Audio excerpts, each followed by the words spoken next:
comments they'll make, about this.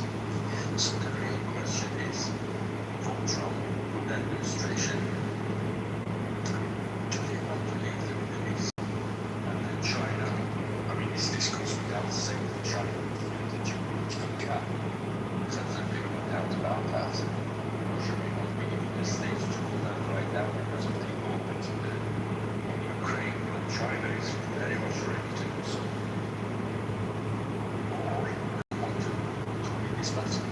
Effectively. My guess is that he is not going to run away. So there really is only one alternative, and that's to stay and secure the Strait of Hormuz. And as we have seen in the past 2 days, they have been hitting the bridges, and if you look at the bridges, it's all the bridges that lead to the southern coast of Iran. They're just about all of them have been hit. And what that tells you is that they are, despite the number of people who said that there's very little boots on the ground, there seems to be that there are going to be plans to at least put a number of boots on the ground in order to secure part of the southern coast, so that to reduce the sort of number of sites that can easily hit the Strait of Hormuz.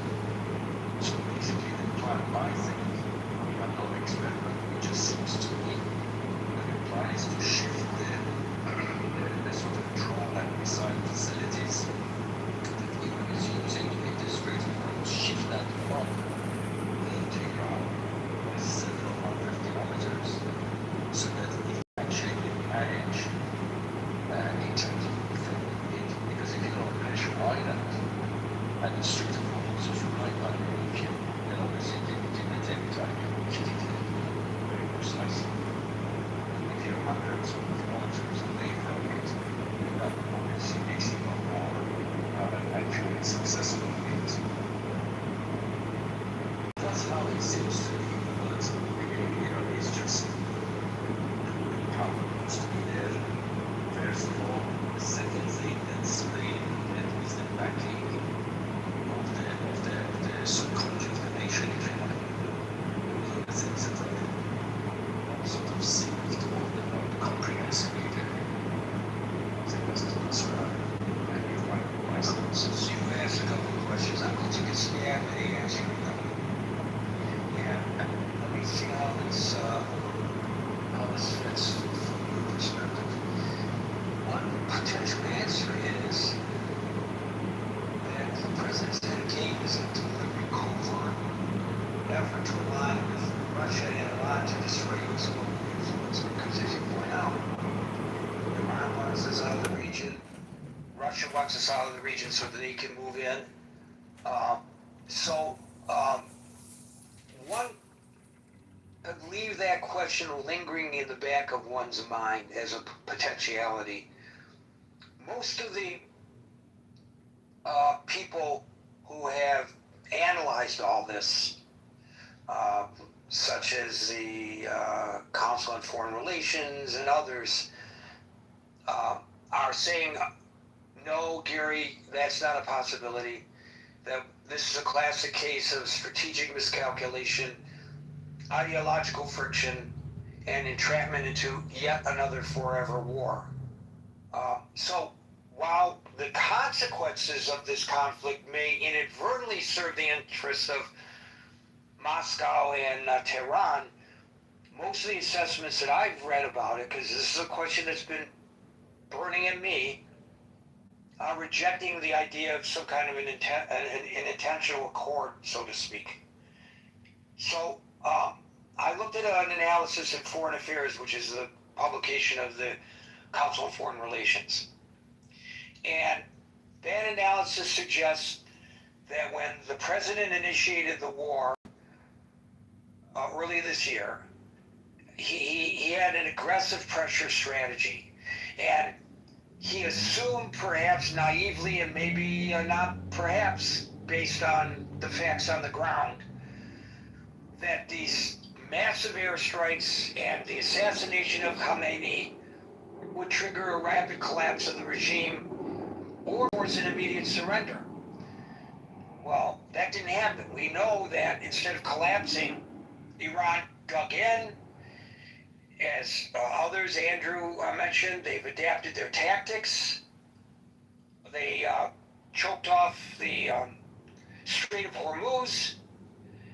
And so the administration now is forced itself into a reactive military cycle with no clear exit. I don't know which one of those analyses fits best with you, Amir. The first one seems like the simple answer, but that's a pretty onerous suggestion. Maybe it's wrong. Well, I mean, I'm not really into the sort of, conspiracy theories as such, which the first one kind of leans towards a little bit. But then the second one, I actually think it's a heck of a lot is at stake. I think the entire relationship between East and West is at stake here. I think the Strait of Hormuz will determine how America, who's the leader of the Western world, is going to be seen, and subsequently, as a result of that, the entire Western world, if you like, is going to be seen. So the relation, the dynamics between the East and West will change if America decides to throw in the towel. We have absolutely no doubt about that. I don't know what you think about that, Gary. I think it would be horrific if the United States threw in the towel, but I am in a minority, Amir. And so, as you pointed out, and others have before you, you can't win a war, you can't prosecute a war without the support of the populace. And this war was never sold to the American people. Hell, it wasn't even sold to the members of Congress. Hell, it wasn't even sold to the Republican members of Congress. And the contradictory commentary from the president, as I pointed out earlier, they're now saying, oh, the prices at the pump, they're going to plummet once we reopen the Strait of Hormuz, but the president claims the Strait of Hormuz is open. So, I've been taking it on the chin, quite frankly, Amir, in my social media postings, for simply posting a statement made by the president. People just attack me left, right, and center. I'm not doing my job as a journalist because I'm not pointing out to people that the president lies every time he opens his mouth. If you just say what the president is stating when he posted a minute ago on Truth Social accurately, nobody's saying that I'm misstating or misrepresenting what the president says. Well, hell, I might as well be his press secretary because I'm carrying his water. People are not ready to buy in to this war because they do not like the commander-in-chief. I think that's my thumbnail analysis of it, Amir. I don't know, do you agree? Yeah, I mean, I fully understand the frustration that you have, your job. I mean, obviously, the last time we spoke, you were equally frustrated when I said don't take much notice of what presidents say. And you said, how can I not? And you're absolutely right there. But then you have to look at the trajectory of what he does or the events on the ground and see where that is leading. For me, if America was going to throw in the towel, why the hell would it knock down dozens of bridges feeding to the south of the country? I mean, that's just obvious. It's a very obvious question. By the way, nobody calls this a war anymore, which is quite interesting. I mean, they're firing missiles at each other, killing people, and all the rest of it. There are about 100 lorries now stuck at the bottom end of Iran. They delivered goods, and they want to bring back fuels. They're filled up with fuels, and now they're stuck because all these bridges have been destroyed. So it's obviously affecting the livelihood of thousands of people, and not to mention people who are losing their lives. And yet nobody calls this a war because they don't want, I don't know why Iran doesn't want to call it a war, by the way, because it would benefit them if they did call it a war, because it would effectively prices in the West for oil. And I would have thought that's the advantage, but maybe because of the internal politics that they don't want to go to the war. I don't know about that. But I can understand your frustration. But at the end of the day, you know, they have to make a decision on the fundamentals here at the high level. Okay, it didn't work out. There was a miscalculation. It's a bit like me going down the road. Okay, I hit a dead end. What do? Do I turn around and come back home? Well, maybe not. Maybe I look at, Google Map and I find another way. And I think that's where we are. I would suggest to you, Amir, that was your first mistake. You looked at Google Maps. Why can't we pull out a Rand McNally any longer? People don't know how to read maps. Thanks, Amir. Sin, I guess you get the last word. No, so I thought I just saw the news about the Houthis threatening Saudi Arabia Yes. cut off the Red Sea, and I'm like, what's going on there? Like, these are the two major chokeholds, right? So a lot of the oil that leaves the Middle East get blocked by the Strait of Hormuz, which goes to the Asia, and then the chokehold for Europe is the Red Sea. So combined together, we're looking at 30 to 40% of all the world trade. Actually, to be honest with you, it's more than that, but that's what the official numbers are. But I feel like without oil, it has a ripple effect on every other thing, right? Like, oil is the basis of every economy, at least fossil fuel, that is. So, is Trump not capable of getting that deal that he wanted? And why are we not looking at and anticipating this move by the Houthis? And what do you think the U.S. policy should be going forward? Because I don't know if two major strains or choke points of the world affected is going to be a good thing for any economy. And as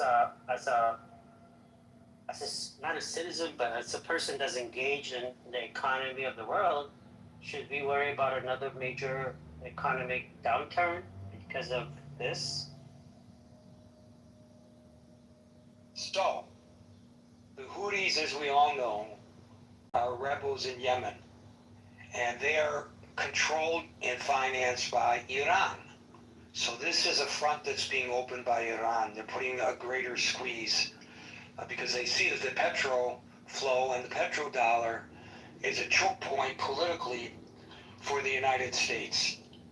So they have declared today an immediate and total naval blockade against Saudi Arabia. Do they have the capability of doing this? I don't know, but that's what they declared.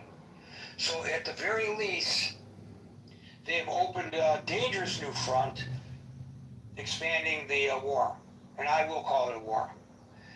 So there was a televised video statement by the Houthi military spokesman announcing this maritime embargo under the equation of an eye for an eye. The move is direct retaliation for the Saudi siege on Yemen and the recent coalition airstrike targeting Sana'a International Airport.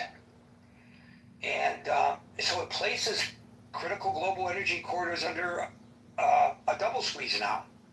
And I don't know, I'm not a student of history to that degree, and I know the term unprecedented is tossed around cavalierly, but I do not believe that there's been such a double squeeze before. So you're absolutely right in your analysis, Sen. Personally, since you asked me, I think one of the biggest mistakes in all of this was the president's failure to put together a coalition of the willing before going in. I don't know what he was thinking.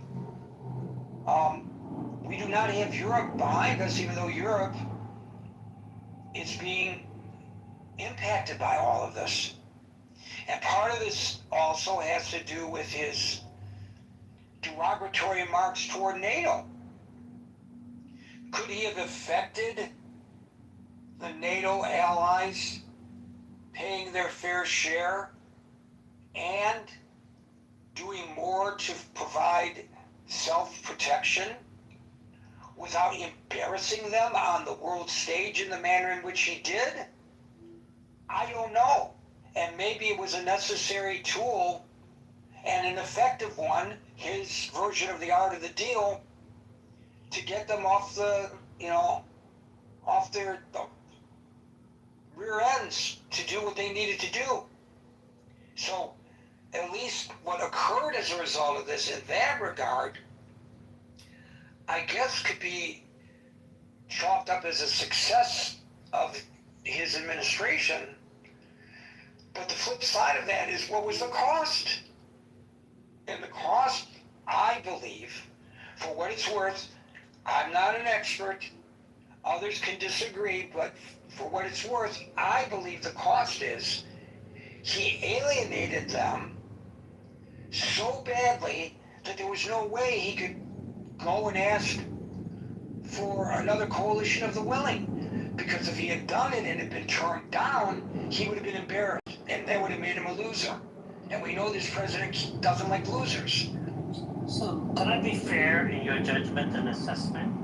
I hope not you to are. Not to say that you're wrong. I think those are weaknesses that could be attributed to the current president. But wasn't it Biden who stopped the Saudi Arabia finishing the job to get rid of the Houthis back in, if I'm not mistaken, in 2018 or prior to that, when Saudis, UAE, and all the Middle East countries were fighting.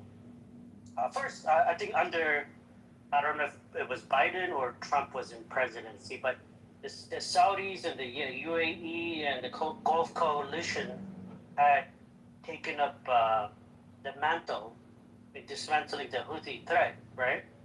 And the Biden administration put pressure on Saudi to and the UAE to stop that war, which now we're paying for. So could it be fair to say that it's not just Trump, but the past two U.S. presidents have not done their due diligence in really foreseeing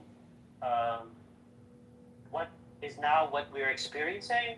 So most of the analysis on that would suggest that President Biden never had a realistic military or political opportunity to use your term, eliminate the Houthis.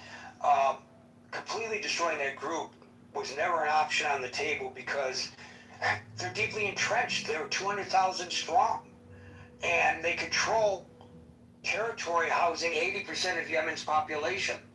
So without going to war against Yemen, how do you do that?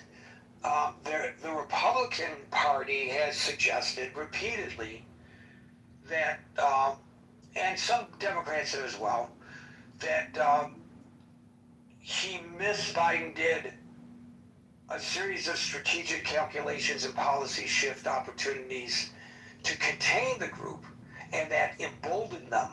But to suggest that he had the ability to eliminate the Houthis, most military analysts, not me, but most military analysts would say no.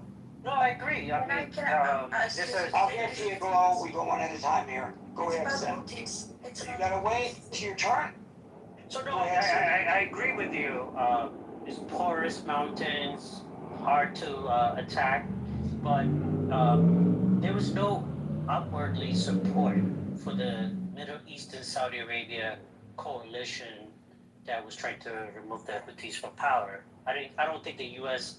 was involved, nor the European Union. And to be honest with you, and hindsight is 20/20, but the Iranians bragged that they have control of 2 choke points of the world and that they got the world in their hands, their balls. They were bragging that they were the superpower who could do all this. Right. And we did nothing about it. So here's the We thing. did nothing about it. All of these problems, the ones that you are talking about, the terrorist attacks, October the 7th, all of that could have been avoided avoided had this regime not been in power. And I think the president was predisposed to eliminating the regime, but the strategy failed. And now we are where we are today. And along the way, he didn't gain support from the Europeans, which might have helped. And he didn't sell it to the American people, which certainly hurt. That's my analysis, anyways, for what it's worth. Thank you, Sid. Glow, followed by William. I would love to continue after they're done. Glow. I wanted to share just some news from Yemen. There's a new armed faction. It's called the Free Yemen Movement, and it has declared an uprising against the Houthis from inside Sana'a. We announced an armed uprising against the Houthi movement from within Sana'a due to the crimes committed by Iran and the Houthis. This uprising comes in response to the Houthi starvation, looting, theft, and killing of Yemenis, as well as their violation of, Yemen's sovereignty and the implementation of Iranian directives. Just that. Okay, I don't know about this new use of the term Free Yemeni movement. The Free Yemen movement was actually the Free Yemeni movement. It's called Al-Ahrar, is that right? Do I say it right? That's an historical...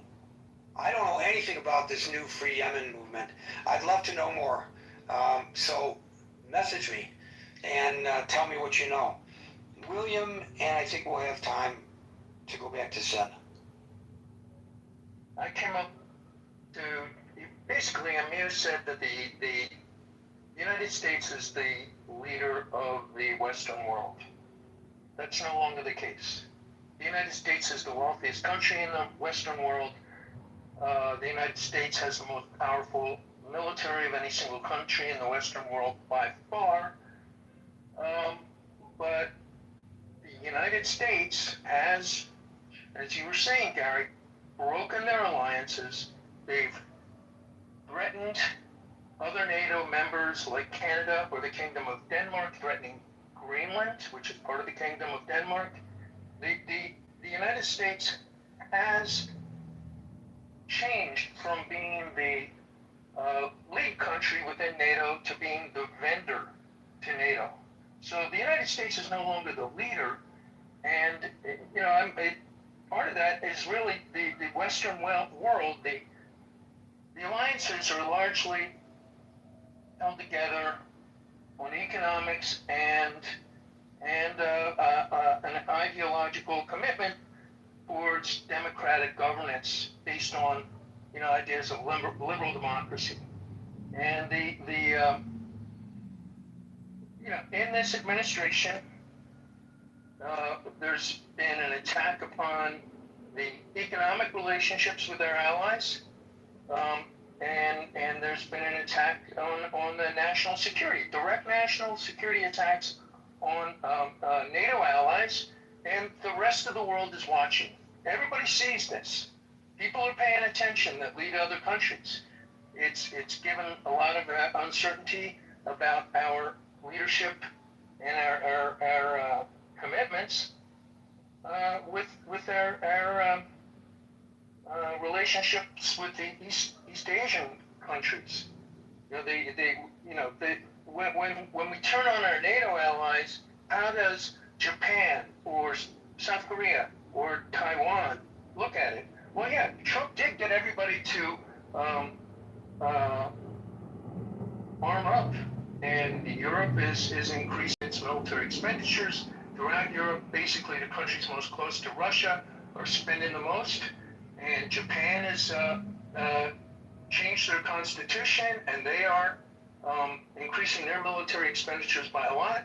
South Korea is getting ready for war, and probably not doing it as seriously as they could, but they, all of our Western allies, the democratic allies that we had, are no longer looking to the United States for leadership, and they're beginning to look to each other and forming new relationships, new alliances, and basically trading around us economically to the extent that they can.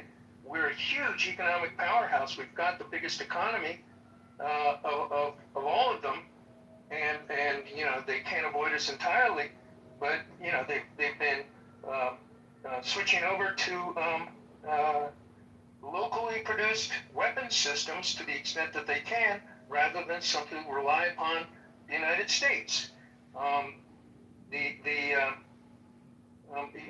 Take a look at the European stocks, and take a look at what's going on in Japan and South Korea. There is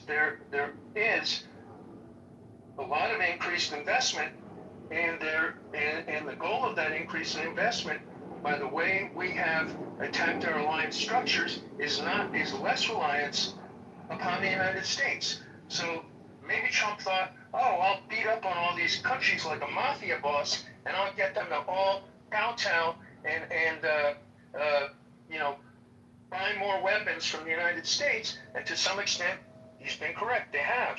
And to a large extent, they have been diversifying away from us, and we have lost the trust of our former allies, and we're no longer the leaders. So I think that's important to recognize and understand.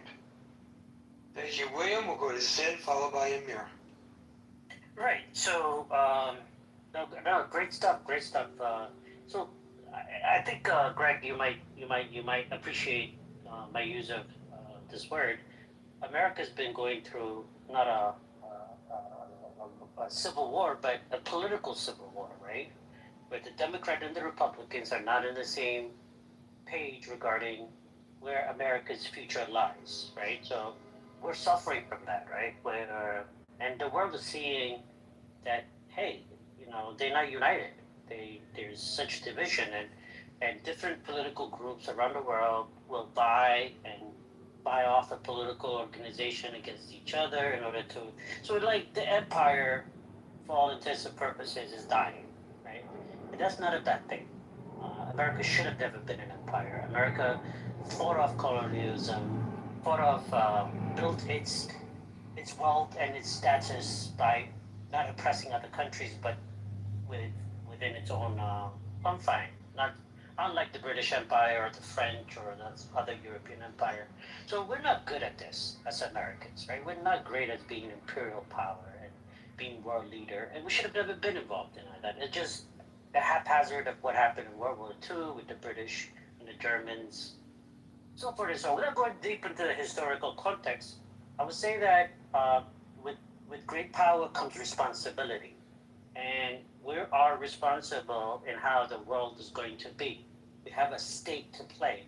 Now, I think it's easy for us to just simply blame Trump, but I think he's reactionary, right? He's reacting towards what he sees as a threat to what it is American power. And he's pressured the Europeans to take more action, but they said, no, we don't want to put boots on the ground. You got to beg us, you got to do all that. And maybe he lost patience, and maybe he should have been more patient, right? But the thing is, whatever it is, we're entering a multipolar world where power and structure are not only situated in one area of the world. Western power. The Chinese are coming up, the Russians have a role to play, and so forth and so on. And we have to be realistic, and I think Trump is the only realistic man out there right now. Not to say that the way he handled business is correct, and I think he takes decisions off the cuff rather than having a more well thought out policy. But he's dealing with the situation that the world is. We have to forget. We have to get over. The center of power is no longer Washington, D.C. There are many centers of power, and this is going to continue for a very long period of time. And right now, who's hurt the most with the closure of the Strait of Hormuz is either China or Asian countries. Who's going to be hurt the most with the the Red Sea Strait, Balmenda being closed, Europe and North Africa, right? Where, you know, all the wealth is accumulated, right? Uh, so who should be more responsible? It's the people that have a stake. America is a self-contained, insulated uh, part of the world. We don't have a lot to lose here. The rest of the world do. And I think it's going to wake them up and take more responsibility that this type of action by the Iranians and the rebels in Houthi in Yemen, those are not contributing to a betterment of the world. They're not the group of people we want to see have a say in how this earth uh, survives the next hundreds of years. We're not a best example. We do a lot of pollutions. We do a lot of crazy stuff and selfish stuff. I get it, but it's much better than the ideas of those countries. So right now, I think instead of blaming Trump and blaming America, the Europeans and the Asian countries need to wake up and see the path forward, which is to contain Iran and get rid of the Houthis. And I think um, the Houthis are the bigger threat to European wealth, and they should wake up and do something about it rather than complaining that Trump is not the greatest guy. He's done this, he's done that to us. No, now wake up and do what you need to do, which is to secure the Belt and Road, which is a choke point for what 10-20% of the world trade. And also, let's also keep in mind that Saudi Arabia's diverted all their oil resources to the Red Sea, and they need to come out through the Bab el-Mandeb to go out there to Asia, right? So not only Bab el-Mandeb is important to Europe, it's also now important to Asia as a choke point. So rather than saying Trump did this, he broke this, let's move on. Let's figure out the way forward. Get rid of the Houthis. Like I said before, the Biden administration put a lot of pressures on the Saudis and forced them to stop their operation. If they had continued to do their operation by now, the Houthis would have been gone. And what else did we do not to support the Saudi coalition or the UAE coalition? So we're paying for the past political mistake of the Democrats, as well as the now mistakes that the Republicans have made under Trump.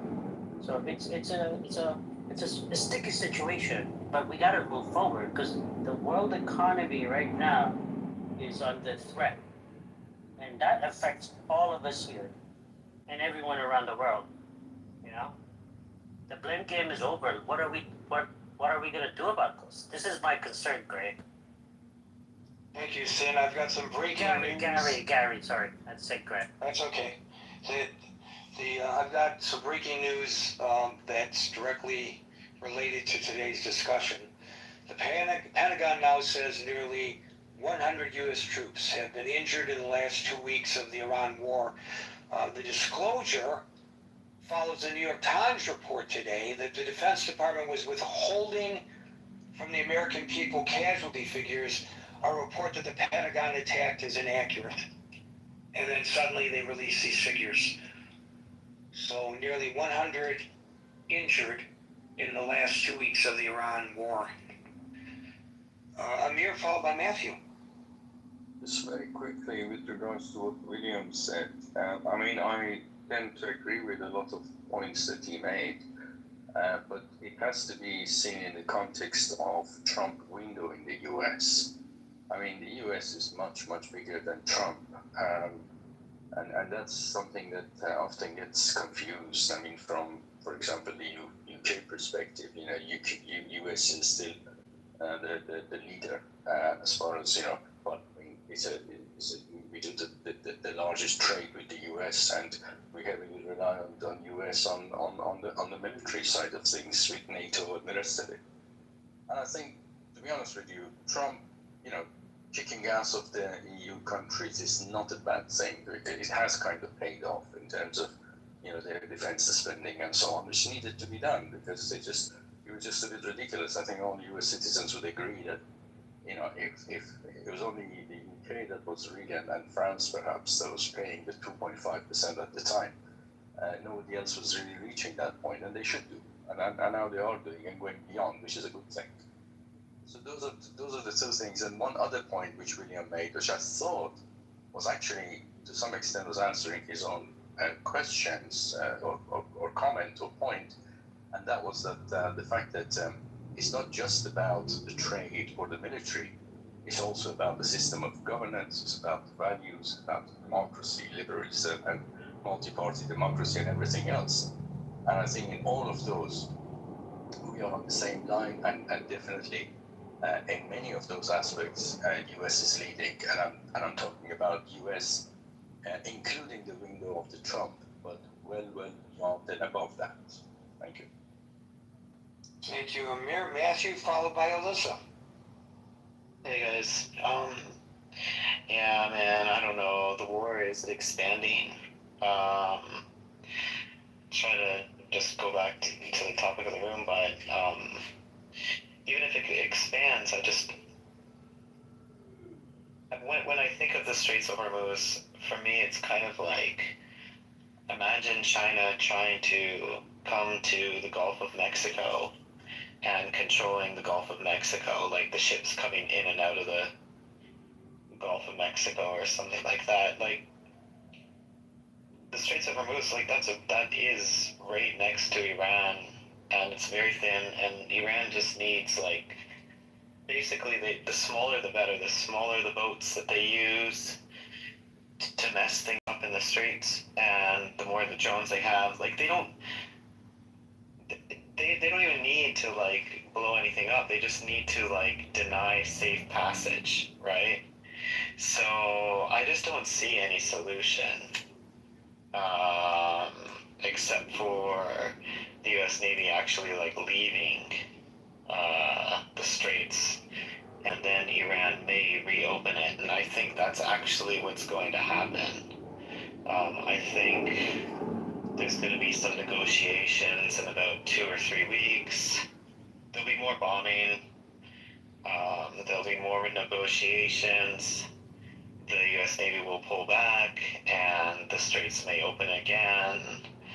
And then Trump might go back to bombing it, and then the Iranians will close it again by simply creating threats. I just don't see I just don't see any solution to it. It's very easy to attack. It's very easy to mess around with. It's classic, like, you know what it reminds me of is, well, during, like, the Revolutionary War, where the British troops would get off of their boats and they would, like, all line up in one line, the American rebels, right? And the American rebels would be picking off redcoats by hiding in the woods or hiding behind trees. That's exactly what's happening in Iran. You know, it's just classic. It's classic. What do you call that? Guerrilla warfare. You know, it's asymmetrical warfare, and the geography allows the IRGC to win this fight. I don't think it's possible at all. Is it expanding? Maybe some troops might get dropped off in a couple places in Iran to look for the nuclear material. But again, you know,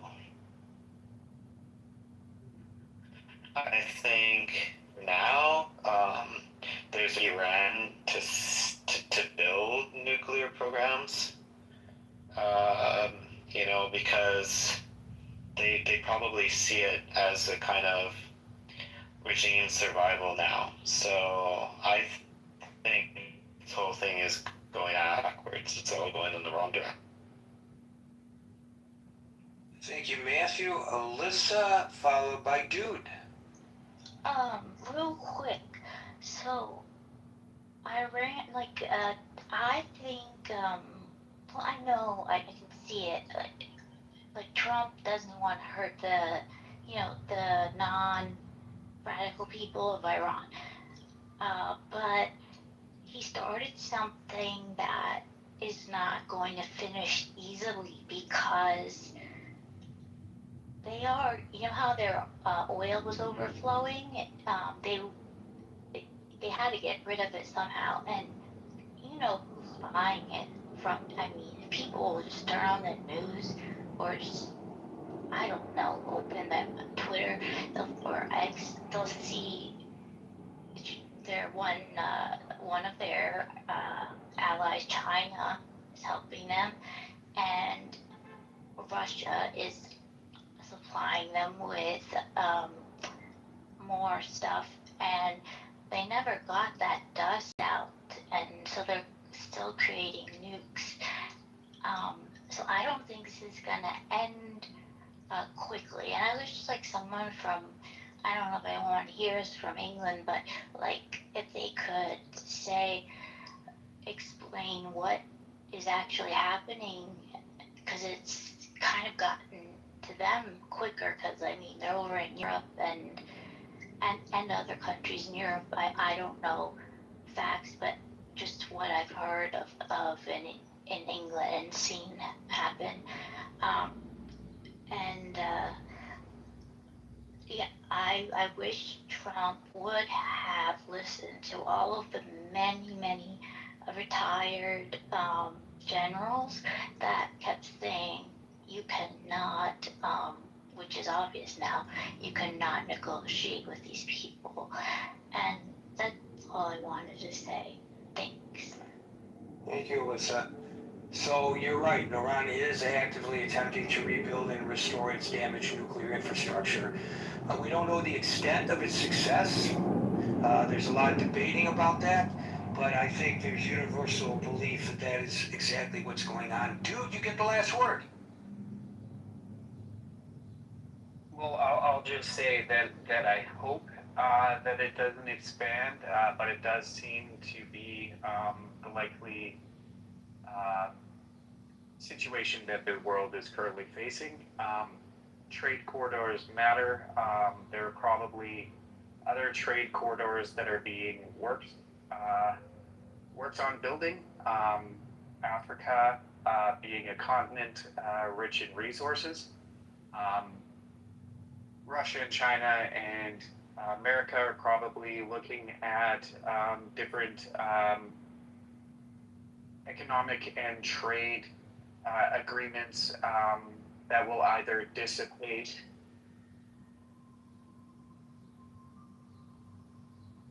You cut yourself off there, dude. You stop talking mid-sentence. Go ahead, try it again. Apparently he's got a technical issue. Folks, we're here Monday through Friday at 5 o'clock New York time. So till 5 o'clock New York time tomorrow for the next edition of the Critical Thinking Forum. Everybody be safe, be well, and peace out.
equal access to citizen, non-citizen alike. That is a place.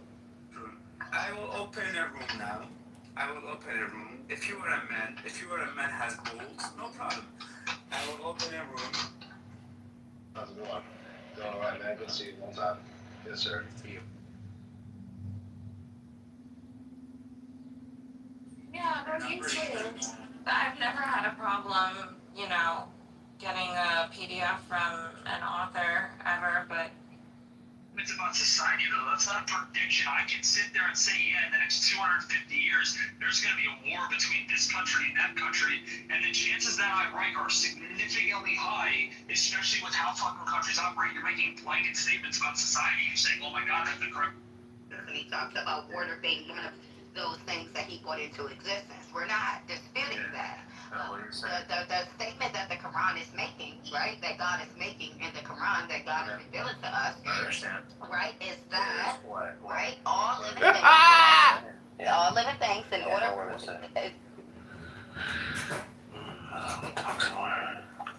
What's he saying? These people, I mean, Neanderthals. and this What's is God why my title, y'all will Tell me what he's saying. Neanderthals. Yeah, right. What's he saying? This is what they are. Look how they behave. Like Neanderthals.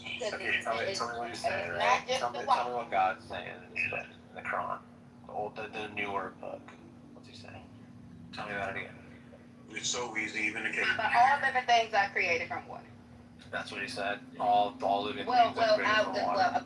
well, Bronco, can you recite the verse directly so that I don't You're miss saying that evolution is. Yeah, I'll pull the verse up.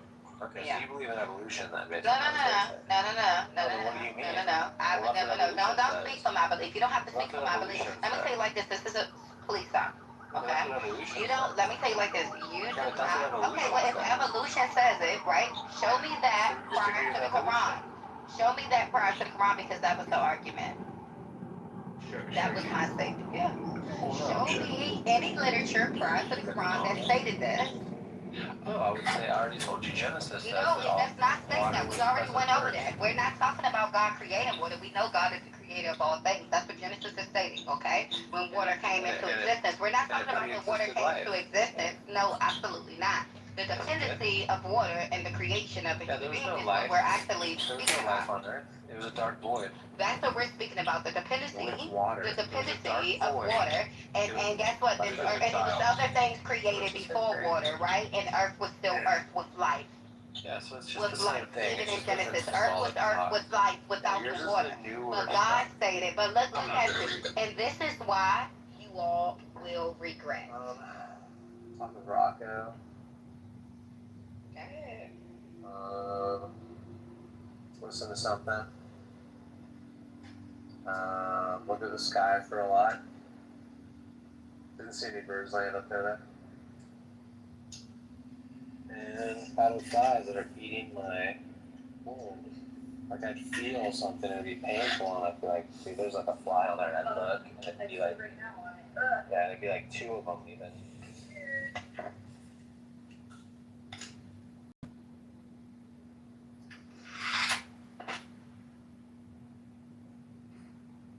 I seek refuge with the law from Shaitania curse. Did the unbelievers not realize that the heaven and the earth used to be one solid mass, that we exploded into existence, and from water we made all living Exploded into existence? Would they believe? I don't know who says we exploded into existence. I don't really think so.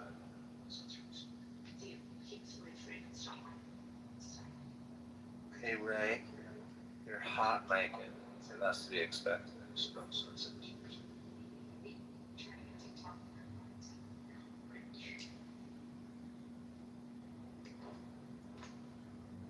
So you guys are just arguing for evolution then, when you say that. No, we're not arguing on behalf of evolution. Why not?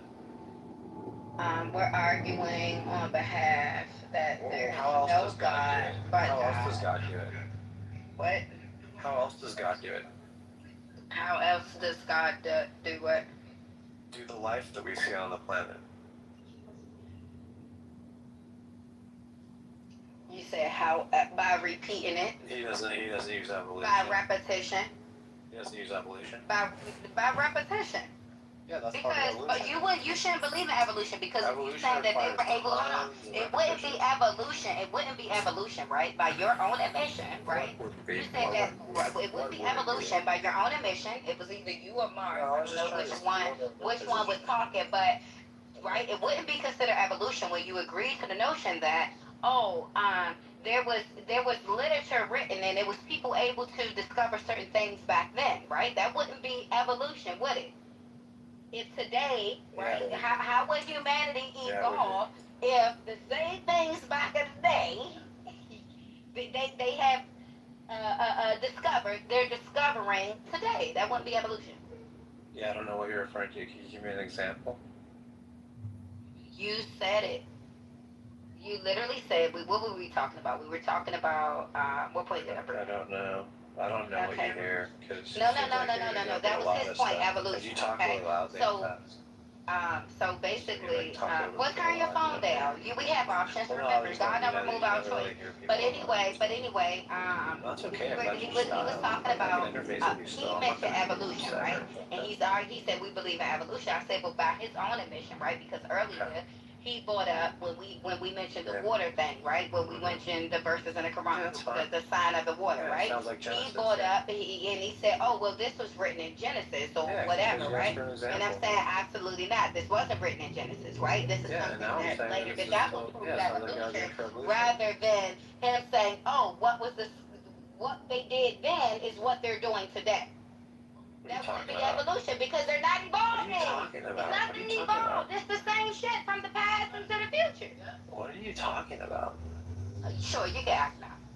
You don't take a lot of meds during the day, do you? You usually just take them for No, I'm not you. If we're in exactly, if there's evolution, why are things staying the same? By your admission, things are the same based upon you saying, "Oh yeah, we're talking about a new phenomenon. You're talking about something of the past. You're talking about something of the past, guys." That you're saying, "Oh yeah, they had that information back then. That wouldn't be evolution." Who had what information? Say that again. I just don't know what you're fighting about. Like, what are you fighting against? I don't know what you're fighting. You said that. All I said is you're arguing for evolution. That's all I said. No, you're arguing on behalf of evolution. Yeah, I am. We agree with you about evolution. You said we agree with you. Sure. Does the world evolve? We're not arguing on behalf of evolution. We're not arguing on behalf of evolution. Sure. Does the world evolve? Absolutely. Are you sad that there's a God and that your homosexual ass or pedophile ass will be held to account or whatever you're doing? Only people who don't believe in God respectfully are the worst amongst society. You do some of the most detestable things. The detestable things. Yeah, you want me to show you the data? Detestable things. Well, let's show the data about how more white Americans are atheists. Let's show the data on that. Did you know that it's mostly white Christian men that are perpetuating It's more. Did you know that fact? Well, there's our reporting, right? Because people don't go around saying, yeah, I'm an atheist. People don't go around saying, yeah, I'm an atheist. Send me the studies you're what they believe in when they fucking rape somebody or when they fucking look at child porn. They don't go around saying, I'm an atheist. This is why I looked at it. So of course it's going to be reported more. I know food. Of course it's going to be reported more in foreign churches and all of this stuff because they allegedly supposed to be Christian. Whatever. But nobody is going to be like, I'm an atheist and I rape somebody. Keep the mask on longer than that. You don't have to Stop. Hi, Ray. I'm happy to be here in the name of God. I joined the house. Thanks for having me, Ray. No problem. Huh? Yeah, so it still sounds like, based on your reasoning, you would be arguing, in fact, for evolution, based on your reasoning. But that's okay. Hi, Ray. I've heard Honey Badger in other rooms, and he doesn't really say anything intelligent. He kind of just like does this put down game, but doesn't actually say anything. He doesn't state any facts or any opinions. He kind of just like comes into rooms and just doesn't really say anything. So I want to thank you for leading the room. all praise God, death to the atheists. They are low IQ. They are lonely, bored people, and I feel bad for them that they don't like to read books and they just come onto a conference call app to make their self-esteem, feel better. That's my observation. Thank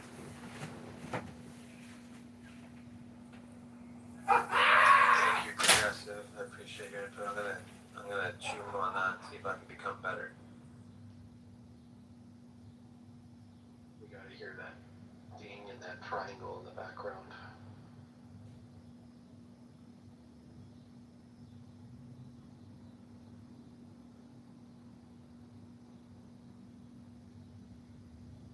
I don't know, what would you call them?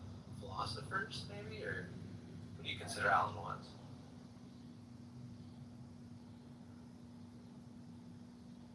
Ray, isn't that true? You love Alan Watts? Anybody who really is motivated, they take time, they really care about what knowledge is, how to obtain it, how to get more of it, how to think about it critically. Anybody who does that would be, by definition, a philosopher. It's just the dedication and the love for wisdom. I love wisdom, and I read books. Many people in this room probably do not. But I was just reading about German ideology, Marx and Engels, and collectivists and socialists, and the horror and the terror of war. And it kind of strikes me that many of those people who were fighting to the death in Stalingrad, just a million people died. I'm sure there were atheists, and I'm sure that there were, theists fighting to the death, and they thought that what they were doing was moral and ethical, and maybe it would solve all the problems for all of mankind, and they'd say, we did it. I sacrificed my life to solve this riddle that so many people seem to struggle with, whatever that riddle might be. But when it comes to violence, I try to avoid it as much as possible, because if you're around violence, you could die. And so I prefer the comfort of my house full of books and conference calls where people can't punch me in the nose. But it just strikes me as amazing that people waste so much time having irreverent conversations over and over again, repeating themselves endlessly, as if it's like a video game that they just love, or one of their favorite movies like Terminator 2 or Back to the Future. And it just amazes me as I observe human behavior, how bored and lonely and, not creative people are. Pretty lame. I don't know what they're afraid of or what they're hiding. But maybe you're right, Ray. Maybe these faggot atheists are just pedophile loser faggots. It's just my opinion.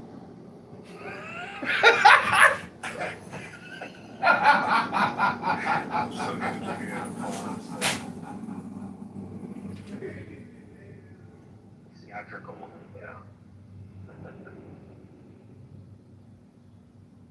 I don't know.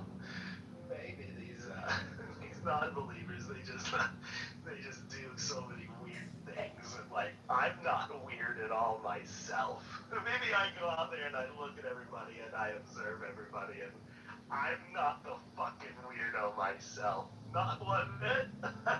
Not me. It was good though. I liked the message, and I thought it was even good comedic timing, the way he dropped that gotcha at the end as a punchline. I thought it was pretty good. I'd give it an 8, like a 7.9. 7.9. I thought it was good, because I did agree with the message. I thought it was pretty poignant, and I agreed with it, most of it. That was cool.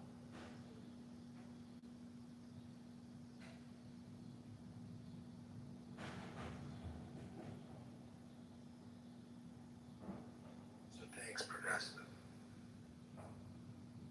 His name's John. John. Love it. All of it.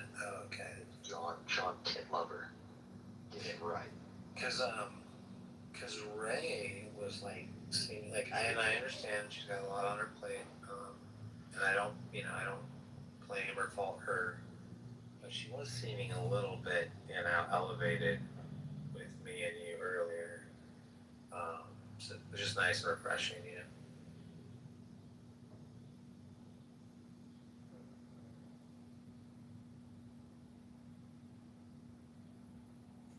John Kitover, sorry.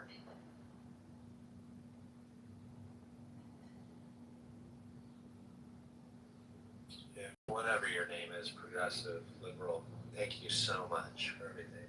Appreciate it. I guess that's why progressive liberals exist, is to bring poetry, meaning, an open door, carrying hands, So thanks. Really appreciate that, progressive. You're welcome. Ray, I'd like to read a poem to these atheist faggot pedophiles who are extremely bored and lonely and who are uncreative. They don't create anything. They just come on here to kick guys like me to the goo or kick me from the rooms to make their self-esteem feel better. Like Honey, he'll say, oh yeah, John Kitover, he comes up here, I love it, he says a poem, and then he just like leaves and goes back down to the goo. But that's because Honey is actually a very effeminate man who doesn't have resilience or can't, even have a conversation with somebody, even if it's an irreverent conversation, because the truth is Honey is a very fragile person. He's very weak. He has no real strength and no real joy. And as a progressive liberal, I feel it's incumbent upon me to help these young men that the system failed, to make them stronger, to give them the joy and the wisdom that they are lacking as faggot pedophiles, losers and abusers and lonely people and non-creative people. I feel it's my calling in life to help these faggot retards. Thank you again, progressive. And I do appreciate your input. And I've been writing a lot of this down, so I'm gonna review this later tonight after I get back from church, and I'll be just kind of taking what you shared with us to improve my vision. Thank you.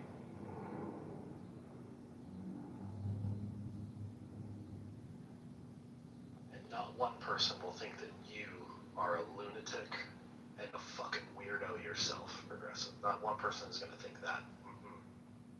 You're not fucking weird. You're not some fucking bizarro crazy motherfucker online. Nope. Not you.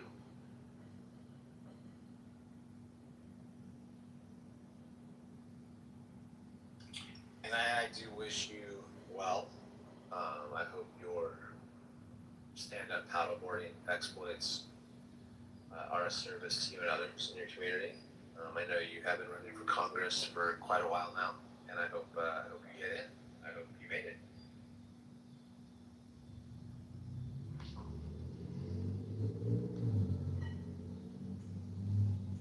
Wouldn't you agree, Ray? Would I agree with what?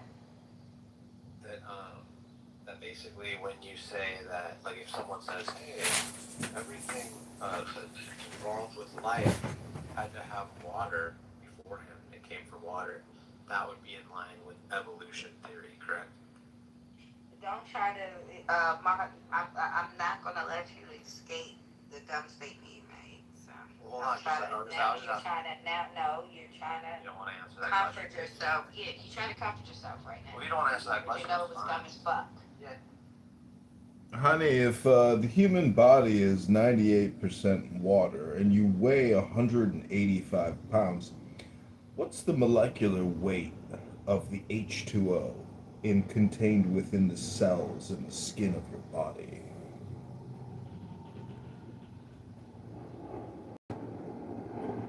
Like 140 pounds. 160 pounds. I'm just making a little joke here. Ray, I just want to thank you in the name of God for having this room. You attract the flies just like horse flies to manure or squirrel poop or honey badger poop. You are like the candle that brings these mutant moths to the barnyard or to the church or the library, or what you might say, library. And I just want to read a little poem to all the lonely, non-creative, faggot retards. It's called The Devil, and I hope that this helps illuminate you and teaches you a little wisdom about how retarded and how much of a faggot you are. To this key of grotesque and terrible aspect is attributed mirth. The devil is that horrible character of exoteric dogmatism which is so ridiculous to an enlightened person like Progressive Liberal here on Clubhouse. But deeper than this, the figure represents the delusion of outward appearance. Key 15 is the opposite of Key 6. Hence it shows what happens to us when we fail to use our faculty of discrimination. The ancients declared that the devil is God inverted. This refers...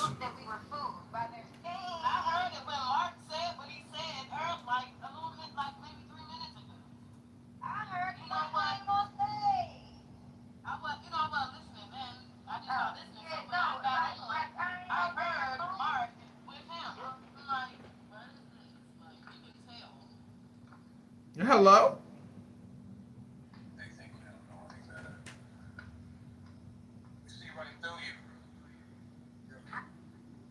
You see right through me? What do you see if I'm transparent? Hello? You see through, right? Yeah. See through right? Hello?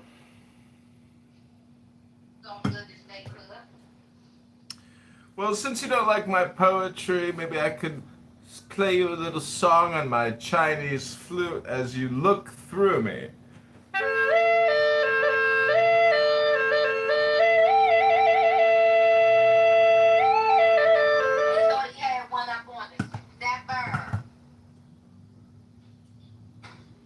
By the way, Progressive is a believer.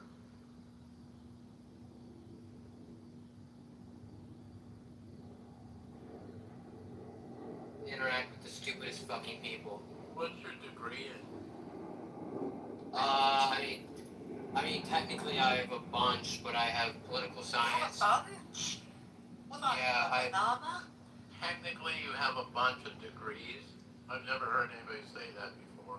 Yeah, I have a political science, I have a journalism, and I have a generalized theology degree. Oh, okay, cool.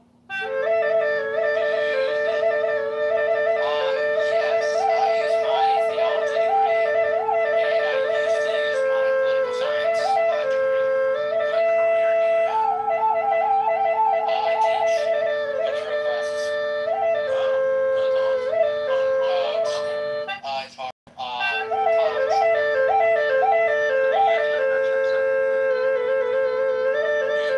University or college you teach? I don't feel comfortable sharing that information. Oh, okay, fair enough. Hi, this is Progressive Liberal. I'd like to say something about the title of the room, if I may, moderators. Aggressive. Of course. Oh my god, is this fucking John? Yes. Oh. Hi, moderators. Thanks for having me on your stage. With regards to Muslims being saved, I just want to say that to a Christian, it's not really that important to save a Muslim per I se. handled it like a champ. I just thanked him a lot, and that was very cool. What did you do? Did you just like sit there? It was pretty funny. I mean, he actually, I posted applause because it was very sad. Yes. Talking to somebody else who's a believer. You're in the Muslim walk and pray and claw. Oh god. Room from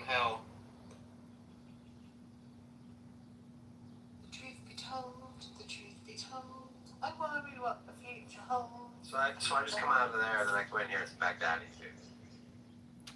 Well, since you don't want to hear my opinion about the room title,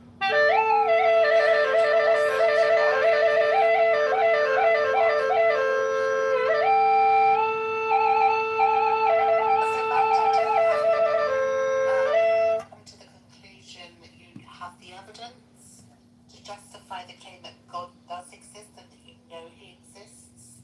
Yes, I have the evidence. I'd love to hear it. The evidence is us here now.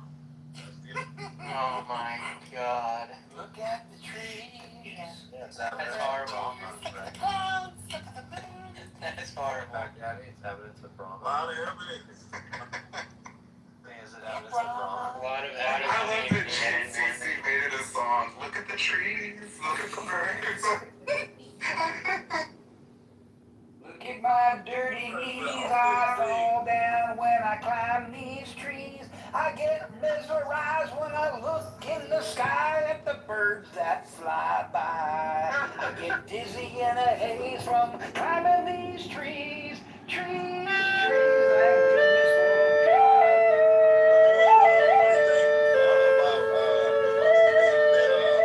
Both atheists and Oh, here we go. Here we go. Now we can't The prove funny his thing position. He's going to go into attack mode. Okay, come on then. Yeah. Let's hear it. yeah, the funny thing that we both Yeah. have in common is that we both agree that the magic happened. No magic. Zero magic. It just happened without a magician. No and magic. Demons believe it was Nobody believes in magic. We both believe the magic happened though. Dilute There the is no term even magic. more. Not magic. Dilute identical There's even only- more with them. Go on there's a little only- ride with them and dilute It's the happened. Reality. Brother said Houdini was a great magician, guys. He was in fact real. He did in fact. He He's died. gonna pivot to evolution. He's gonna pivot to evolution. I totally know what's One going of Houdini's acts that he tried to trick people with, he died from, so he wasn't the greatest. We call that karma's a bitch. Karma's I want to talk to Baghdadi about the fact that we exist as mammals. Would you say we're animals, Baghdadi? I would say we're whatever we are.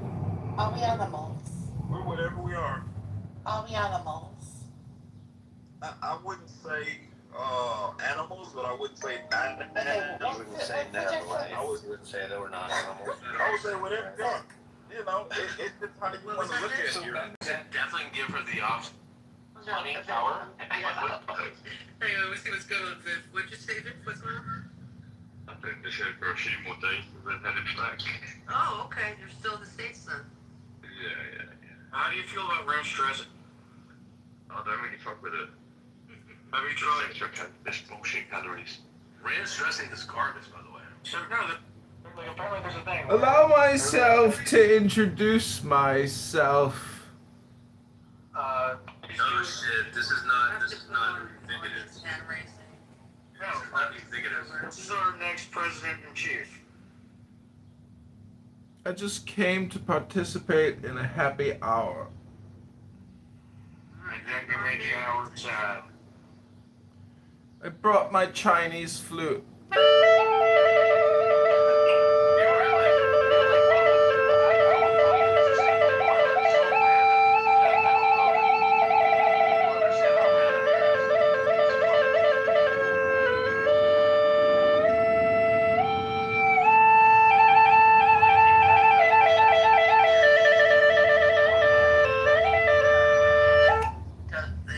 I definitely feel like when you went to high school, there were some unresolved sexual assault charges.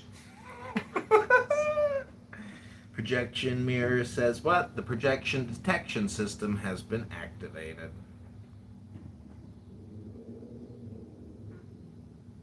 Okay. So Viv.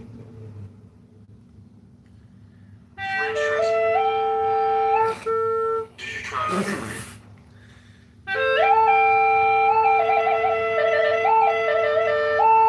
See, Viv, in America, ranch dressing is best used on a chopped salad or to dip your pizza in. I have dipped too many crusty French dressing.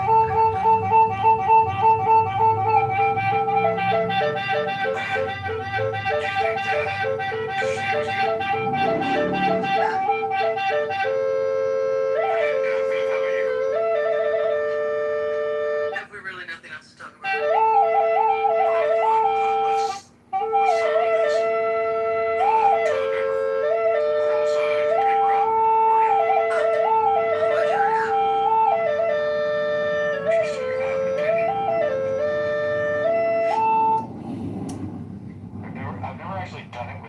Let's do a quick toilet paper survey. Who here uses a baby wipe after they drop a deuce at 8 a.m. and throw that baby wipe in a separate garbage? You do. Get the flush.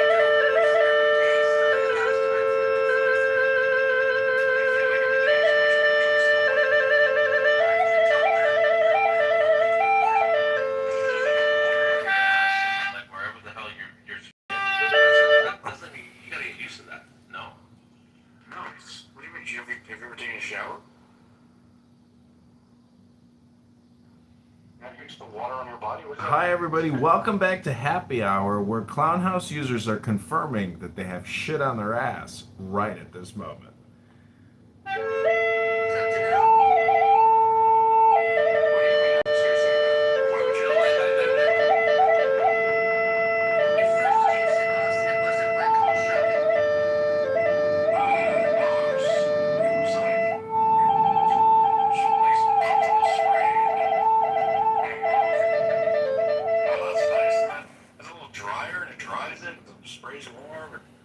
Oh, you have a dryer too. Yeah, it's got a little hair dryer and stuff. And Interesting. yeah, it's got all the whole thing. It's just self-warming. Oh, that's a fancy one. Danelle, do you have a bidet? Bidet, the guy doesn't even have a bathtub. He's got a walk-in shower. I'm gonna be honest, if I get the parasite, I'll be very happy to have that bidet.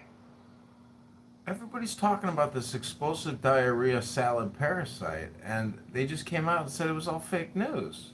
It was alleged. It was presumptuous of the CDC to diagnose America with explosive diarrhea.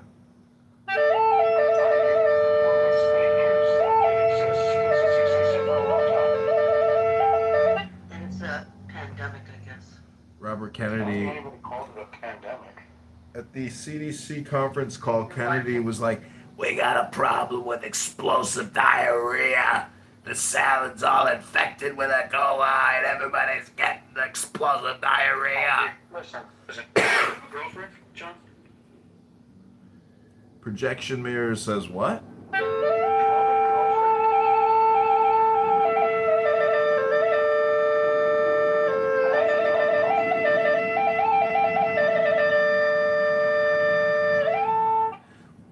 If I had a girlfriend, would I be in a conference call called Happy Hour instead of having her sit on my face right now? That's a great question, by the way. You have a wife, not a girlfriend. Can you answer that, Austin? Austin, I've been divorced 140 times. I'm currently single.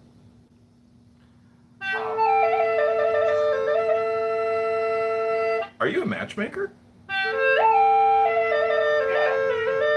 Because I'm looking for a matchmaker that specializes in neurodivergent faggot retards.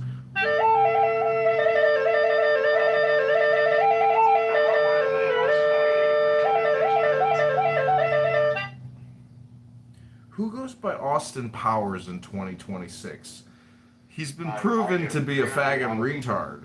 I'm not matching with you. But so look, you just requested to be matched with faggot retards. What's the most faggoty retarded thing about you?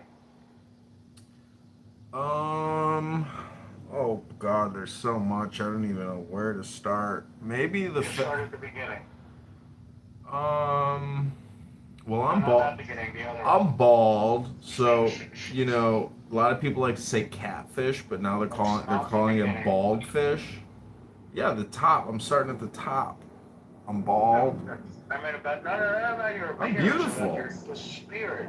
But what makes you the most faggoty retarded? Oh, my faggot retard spirit. Well, listen, I like to call it a HAP or an EAP, which are an acronym for a highly annoying person or an extremely annoying person.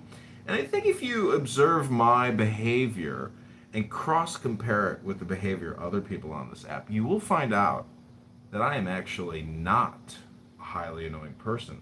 That could be you. You could be that extremely annoying person, but not me. Hello? David, welcome to the room! Yeah, so, John, as you were pointing out there, but that's just a relative comparison. So, of course, when you're doing it like that, you're trying to. So let's go back to what you want to find in your future 141st ex-wife. Wait, you've been divorced before, Chicago? Yeah, according to Maimonides, my favorite Jewish rabbi, I'm a divorcee 140 times over because every woman you've ever slept with is technically your cosmic wife. Really? No, your hand doesn't count. That's fucked up, by the way. Yeah. It's an interesting point, though. Well, cosmically speaking, there's really no way to have an experience with. It's not important how old I am, Dr. Powers. I guess 35, right? No. Let's see, No, he's definitely older than that. He's mid-40s. Yeah. Or low 50s. 40. I'm 43, and if you want to see my social security card, it's tattooed on my arm. If you want to see it. 43 minus 18. All right, so that's 25, right? Now. Division. Yeah. So. David, welcome to Happy Hour. What are you drinking, Dr. David? So, Chicago, have you been to? I'm going to Paris next week. Do you have any recommendations in Paris? Oh, go to the Bourgeois cafe, and then go to the Proletariat nightclub. Can you send me the link? John, have you ever been in a long-term relationship? Austin, I've been engaged, and yes, I've been in long-term love affairs. Austin, what's your point, Doctor? I'm just trying to figure out your numbers here, because it looks like you were getting married and divorced every 2 months since you were 18.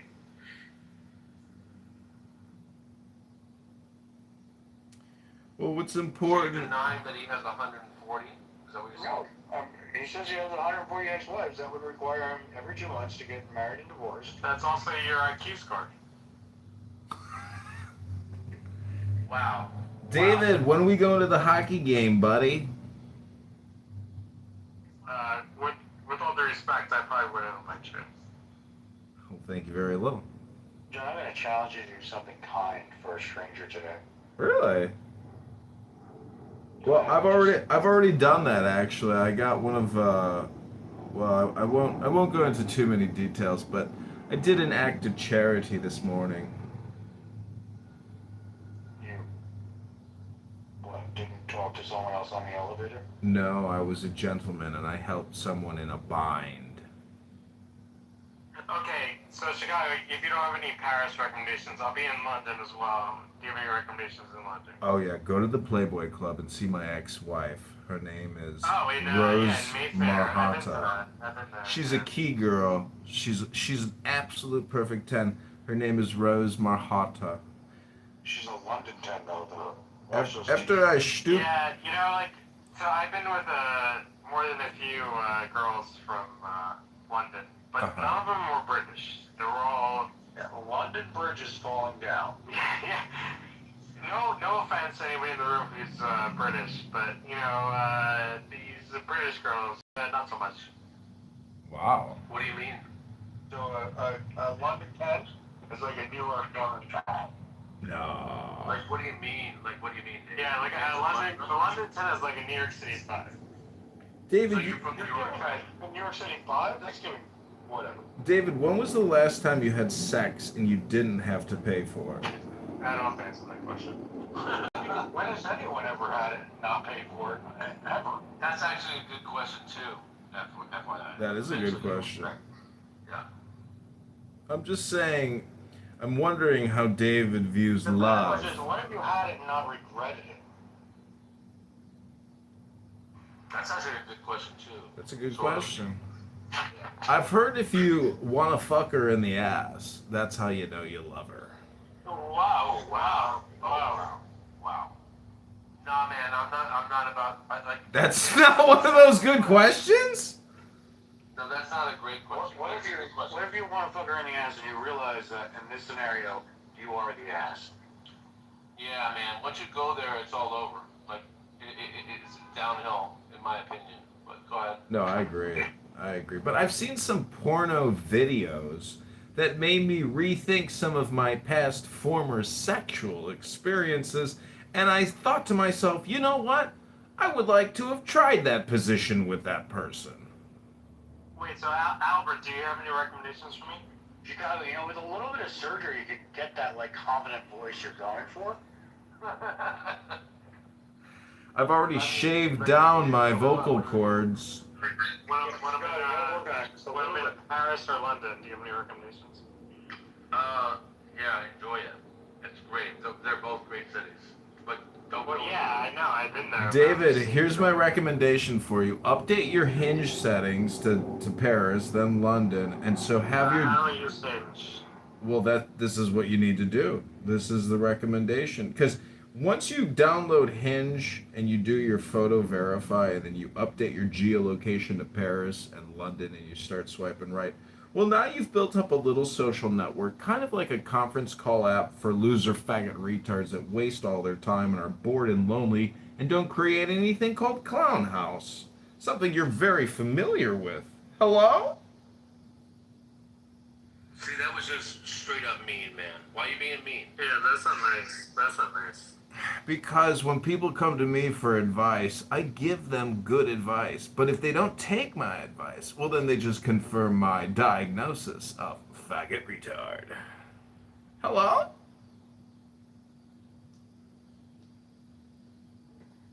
Nice, man. Were you dropped as a child? Like, your mommy not love you? Sergio, I actually have a recommendation here. I'll give it to you in private. Yeah. The Scout. Always better than a Playboy cup.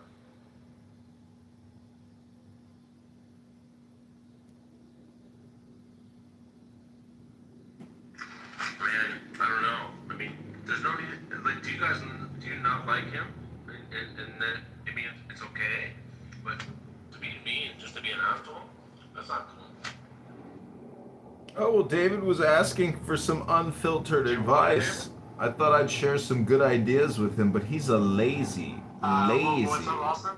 faggot retard. I tried to hook live, but you did not accept. Oh, I'm sorry. Do it again. David's the kind of guy who's so lazy he doesn't even have a Hinge account. And then when I look at my friends' Hinge accounts, they are so lazy they don't even message the girl that they've matched with. I say just copy and paste a response. You're not even talking to people. God, you're fucking lazy.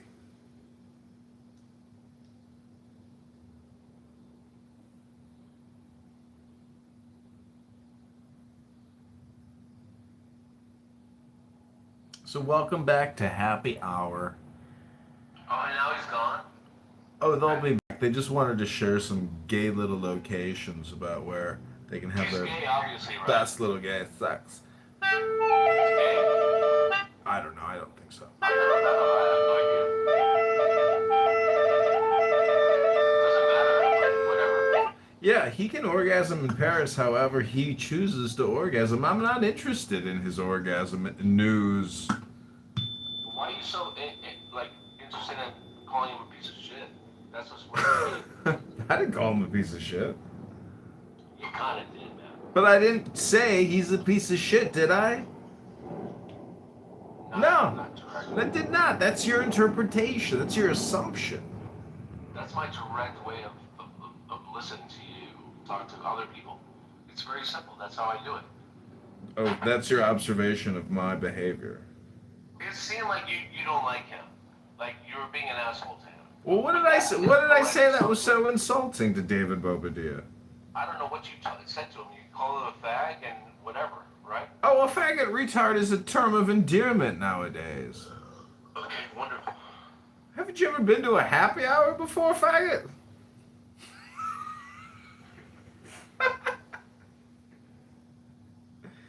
Oh, I'm sorry, I got my happy hour events mixed up. I thought this was the LGBTQAI plus happy hour.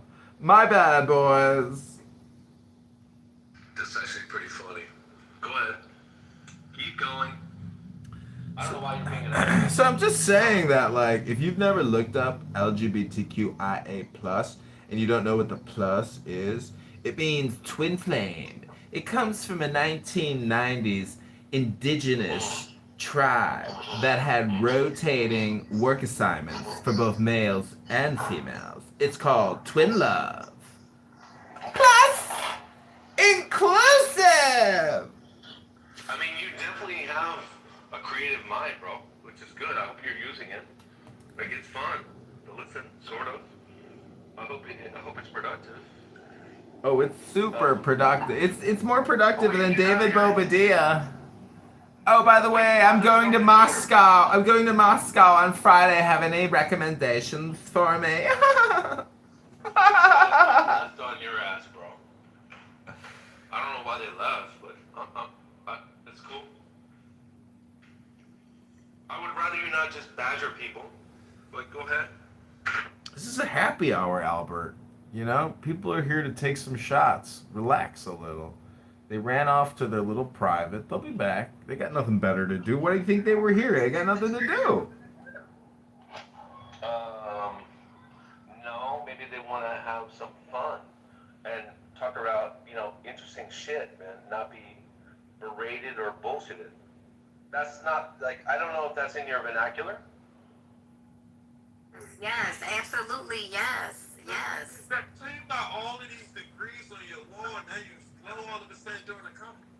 One can tell the truth. I answered your question. I said yes. You don't want to tell the truth, so just. I don't have a problem with the truth. I You don't want to tell the truth, so just be quietly. I don't have a problem with the truth. I just felt. Because you're saying, oh, when this one? No, yesterday. Well, yes, absolutely.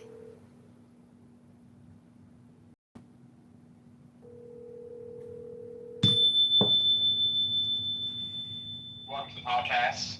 Welcome. We have Mayor candidate John Kitover on the show. Hey everyone, welcome to John Kitover. Hello? Hello? John. Hey, this is mayoral candidate John Kitover. Hey, Max, how are you doing? How's the campaign coming along? The TV show is great. John, you did something that's very unorthodox, but also there's some throwbacks. There's a lot of, former Governor Mike Huckabee, who played the saxophone. Bill Clinton famously would join up on stage too with saxophone and guitar. Can you tell the audience on your decision to start the John Kitover band in the middle of your mayor's race? It's right. Every time I go out on a Friday or Saturday night and I film a band, I automatically label them the John Kitover Band on YouTube. Brilliant. So kind of like a Wu-Tang Clan situation where there's different iterations, different clans, every Thursday and Friday. That's really cool. How is the race, John? How are you feeling? What's your favorite flavor of ice cream? Rocky. I've always liked Rocky Road. I love the marshmallow, the fudge, the walnut. I mean, who doesn't like a good Rocky Road? Yeah, to keep things light, what are your thoughts on Israel versus Palestine? What are you thinking? Well, Rabboni Shalom, I heard they have a New York City subway down there below the Gaza Strip, and they're still shifting munitions and fighting. Why can't we just have peace in the world? Rabboni Shalom. Shawarma for everybody! It's called halal buckets. They sell Gaza chicken strips. I think that's very clever as a dish. Nice. But, no, I was calling you, there's, what's it called? Tish B'Av. Tish B'Av! Are you on the white party at Guantanamo? Oh, Rabboni Shalom, I want to meet a hot brunette Jewish chick named Tish. Tish with a tush. Actually, it's the date that I got married. And should have got married on, which that was the big mistake, because we got married on the holiday portion. Uh-huh. But the after portion is supposed to be a very romantic. You know, we're supposed to meet someone. But oh yeah. Aaron Del Mar's in the news. Yeah, for what? We'll find out. What, the lawsuit? The lawsuits. It's the David Pritchard suing him too. For what? For so the whole you saw the video of the whole guy getting arrested. Yeah. I think they have a credible. There's probably a credible argument. They probably know more than I do. That Aaron probably leaned on his Palatine connection to make that happen. Because they're suing the city of Palatine, Aaron, and the guy that called him in. Because they probably might have been enough to charge it. I don't know, but they charged him with assault. That's crazy. He got found not guilty, by the way. And I was at the trial, and I would invite you to live stream, but you go to jail if you live streamed it. But that judge looked like he wanted to kill himself the entire time. It's so embarrassing. He told both sides to shut up. You're hurting your case. Stop talking. And when I look at the judge, his name is Nowitzki. He's one of those judges that they got demoted for. He basically would let off 2 people that ended up murdering. He was domestic court judge. And 2 people he puts slaps on the wrists on, during domestic violence trials. They end up murdering their spouses or significant others. And so they demoted him. And so he was on freaking Dave Pritchard Palatine GOP trial. Kill me. The entire time. Hands on the face. Smirking, angry, yelling at all the lawyers. So it's pretty interesting. But basically, I talked to the Dave Pritchard side lawyer, and he texted me straight up. They're suing Aaron. And are we on the podcast? Yeah, you're live on the clown. You're live on the clown show in the clown world. I want to break some news. There's some news that we're getting that this lawsuit is actually funded by Brian Castle, because he's upset that Aaron removed his son from Great Britain in person. Welcome to Clown World. But really, all politics. You think all politics is local? That's not true. All politics is petty. Welcome to Clown World. Tell them what you want. Tell them what you want. What's the order of the day? Order of the day. Oh man, that's exciting news. Very exciting news. And I got to write some articles. Do my thing. I got my new startup company. Very excited about. And that's good. What's our Poly Market investment fund doing this for the rest of the year? I think we're gonna make some bets on Poly Market. I'm sitting in Kalshi, and I've just been earning the 4%. I haven't made a bet in a couple months. I made a bunch of March Madness spots, and I think I won I basically bet on a bunch of different teams, and I think I came out on top by 10%. Let's say I put in 500, I made 550.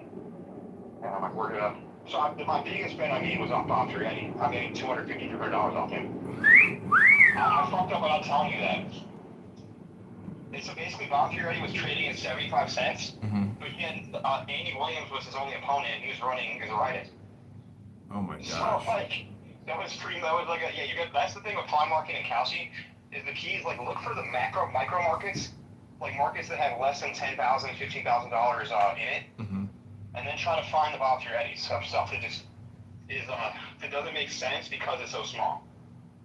And the difference between Kalshi and Poly Market is you're more likely to see that on Kalshi, because Poly Market is basically you have to put up the money to make the market, versus Kalshi puts up their own money to make the markets. So basically the community is hey, I want to put a market for mayor's race, whatever, and then Kalshi has to give the green light. Versus Poly Market, I'm pretty sure you on your own. You can say, will John Kitover be mayor? And then, but that could be interesting too, is because I think the opportunity for you to make money is maybe you can kind of be a market maker. That's my name on Kalshi. I'm a market maker. Do you know my Harpo? That was my favorite from the Marx Brothers, dude. I love it. I was just reading. Pretty lady, yeah.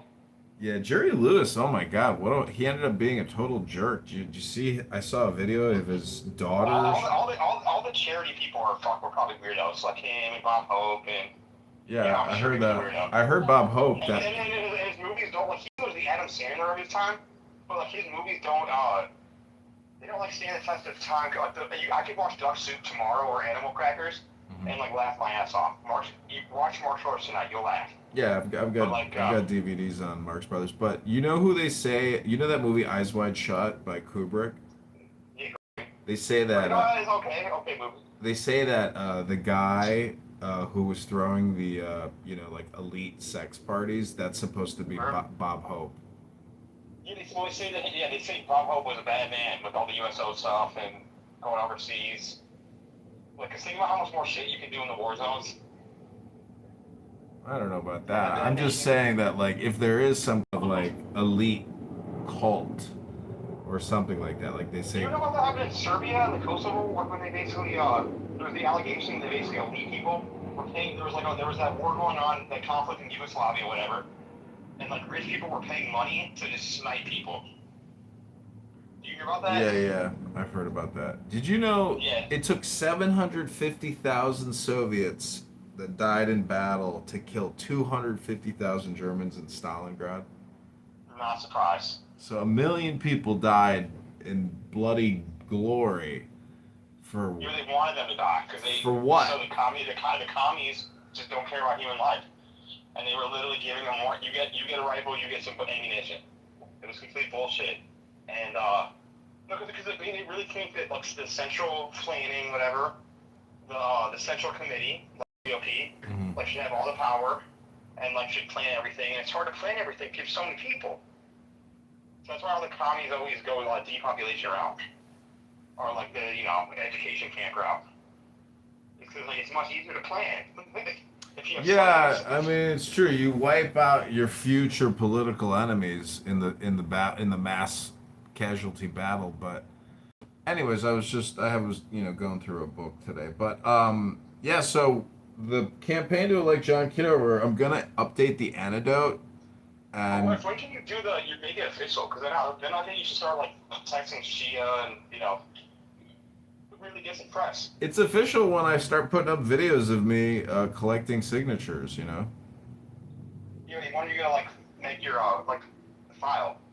There's no file, as you said. I just submit my petitions. That's it. If you're never gonna submit well, I guess you are. You're gonna submit like 3 petition sheets. Yeah. But you're only gonna be a candidate for a month. I think you should try to. No, I'll submit. I'm gonna submit. Like I'm gonna get a couple petition sheets and go downtown and just submit. That's it. Smart. And I'll be writing after you get kicked off. Absolutely. I want to be writing for as many days as possible, as I said. And then there's a chance I might run for alderman. Because I still like alderman. I don't know. It'd be such a waste of time. I'm gonna do a lot of publicity. I'm gonna shoot a lot of videos at the Thomas Jefferson Copper Memorial, Bronze Memorial, and I'm gonna have my petition sheets there. I'm gonna say, if you live in Chicago and you are a patriot, come to Jefferson Park today to meet candidate John and sign the petition to liberate Chicago on the Constitution held by Thomas Jefferson.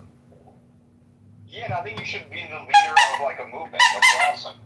Yeah, it's got to be a movement. It's basically like starting like a political cult.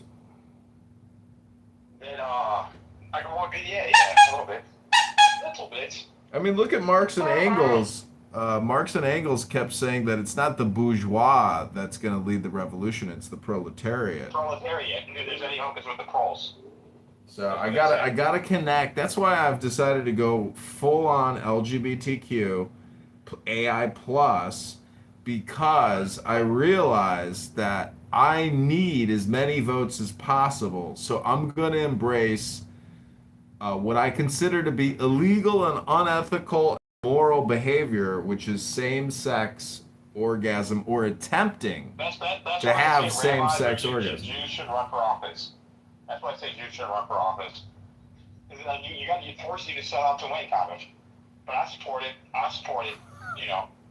Because you see, there's so many fat, ugly faggots in the LGBTQAI plus movement that they can't achieve orgasm. So they're not actually gay because they can't It's not a successfully. community, dude. It's not. It's like, there is no community based on actions.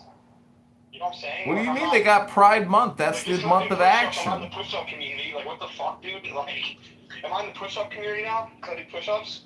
Well, if you go to a It's fucking gym, ridiculous, man. you know, I realized today I was at the gym and I was like, I would rather invest more time trying to meet people or hot chicks that come to this gym than socialize on Clown House with a bunch of losers who repeat themselves all day, every day, and do the same stupid shtick. Smart. 100%.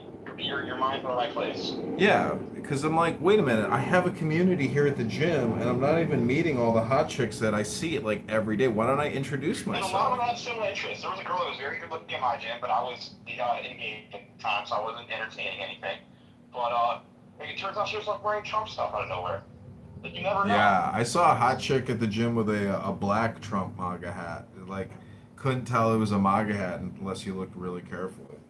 I feel like the gyms are like a lean way right. And there's like a few like random Kaepernick types. That, like a dude will like wear a Kaepernick shirt. Or like there's this lesbian at my gym that will be like who's eating all the pussy? Who eating all the pussy? Like she'll wear that shirt to the gym. I'm like, okay, it's a little bit vulgar. But the point being is I do think gyms are like 70% conservative values. What do you say? 60 even in Chicago. There's a lot of liberals at the gym, but A lot of Republicans in my gym. there's You a, never expect there's a lot of Latinos at my gym. I hear a lot of Spanish at my gym. Interesting. I mean, you're a little west. It's a west. You know, a little Spanish, not that much Spanish. So I think I'm gonna file. I'm gonna file August 10th. Is that a date of specific? Is there something happening on August 10th? No, Rabboni Shalom, 10 not 11, 10 not 9. Okay, let's do it. I'm excited. Yeah. That's a very halachic number. Yeah. 10 commandments. Yeah, 10 Sephiroth, 10 divine lights of emanation, Rabboni Shalom. Exactly, 10 Sephiroth, man. I read the 10 Commandments on the rooftop at Chabad, and I was like, I took a photo of it, and then the next day I was talking with these atheist faggot retards on Clown House, and I started reading the 10. I was blown away at how angry they got, and then also how logical the 10 Commandments are, and how they can't really like get around. No. It's like don't disrespect God. They get like really offended by that. It's like, really? You want us to respect all your bullshit? All the pronouns, all the, like, microaggressions. But, like, yeah, it's almost like putting water on a witch. I think because the Bible is the ultimate truth, that it is like a vinegar baking soda situation. It, like, repels. And Job 20:28 is that understanding that the foundation of wisdom is the belief in the Lord, and that compelling evil is understanding. The foundation of wisdom is belief in the Lord, and compelling evil is understanding. So that's why people don't realize that, like, when you're talking shit to one of these heathens, like, you never do that out of hate. It's like no different than just like doing a chore. Like you should always do so out of love when you're talking to people. But that's kind of why, like, you have to realize that you're doing them a favor, and you can't let them suck your time too much. That's why I don't go to the Clown House. I don't hate those idiots. They're just idiots. Oh, I like mocking them, but they say if you have a deficit with the ladies, they say to study Torah because then you become irresistible. Who said that? It's like in a hymn or in a maxim book that I read. Like, if you want to become irresistible, read the Bible. Yeah, well, because it's the truth. And you don't want to attract a bunch of Jezebels. You'll like attracts like. It's absolutely a good move. It's never been a bad thing to study Torah. And also enhances all the mitzvahs. Because a lot of people, including atheists, they do good things by accident. So, like, why not? Like, I'm sure you or me, like, I've accidentally cooked a good dish all the time. Because, like, I'm a home chef. I do my thing. But if I actually took it seriously and, like, learned recipes, that would enhance everything. Same thing with Torah. So just because like we like intuitively know don't steal and be nice to people, it's nice to have, you know. Do you know what the difference